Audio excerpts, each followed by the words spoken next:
Friends, இன்னைக்கு நடந்த ஒரு சின்ன life lesson. I learned a lesson. So நான் அது உங்ககிட்ட பகிர்ந்துக்கிறேன், ஷேர் பண்ணிக்கிறேன்னு விரும்புகிறேன். அந்த இன்சிடெண்ட் சொல்கிறேன் பாருங்களேன். சாயந்தரம் 9 o'clock டெய்லி ஒரு 9 to 10 ஈவினிங்கு 9 to 10 நான் வெளியில் போவேன். அப்போ என்ன பண்ணான்னா, ஒரு road side van, food serving வேனில் இட்லி சாப்பிட்டுட்டு அப்படியே திரும்பி ரிட்டர்ன் வரச்சா நடுவில் ஒரு மில்க் பூத் இருக்குது.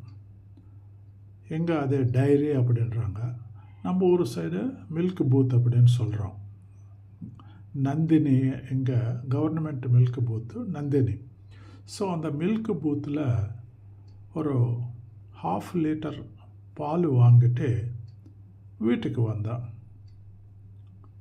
வீட்டுக்கு பாக்கெட்டில் இருக்கிறதா வீட்டு சாவி, கேஷு, கிரெடிட் கார்டு அதெல்லாம் எடுத்து ஒரு பாக்ஸ் வச்சுருக்கேன். அதுக்கானே அந்த பாக்ஸில் போடுறச்சா கேஷ் காணும். ஒரு 3 500 rupee நோட்ஸு, ஒரு 300 rupee நோட்ஸு, ஒரு 350 rupees நோட்ஸு, ஒரு 320 rupees நோட்ஸு, ஒரு 310 rupee நோட்ஸு. அது வீட்டிலேருந்து போகிறச்சா அதை எடுத்துன்னு போகிறேன். எல்லாமே ஃப்ரெஷ்ஷு. நான் ரிட்டையர்டு பேங்க் எம்ப்ளாய் இருந்ததுனால எப்போது ஒரு வாட்டி பேங்க் பக்கம் போனால் ஃப்ரெஷ் இருந்தால் வாங்கிட்டு வீட்டில் வச்சுக்குவேன் என்னோடய செலவுக்கு. I live alone. அப்போ என்னடா கேஷு காணமே அப்படின்னு சொல்லிட்டு நினச்சேன், எங்காவது ஊந்திருக்கோம், நமக்கு அவ்வளோதான் பிராப்தம் அப்படின்னு நினச்சேன். பட் மனசு சொல்கிறது, கான்ஷியஸ் உள்ளுக்குள்ளே சொல்கிறது, போய் நீ எங்கெல்லாம் போனையோ அந்த இடத்துல போய் தேடி பாரு.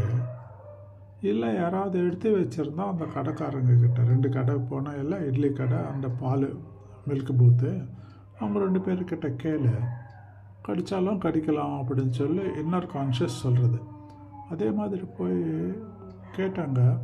அந்த மில்க் பூத்துக்காரன், ஆமாம் சார் இருக்குது இதாங்க அப்படின்னு திருப்பி கொடுத்தாரு. அப்படியே இன்டாக்டாக. இதனால் லெசன் என்னான்னா, எஃபர்ட் போட்டால் அது எப்போவுமே வேஸ்ட் ஆகாது. Effort will give you result only. போடலைன்னா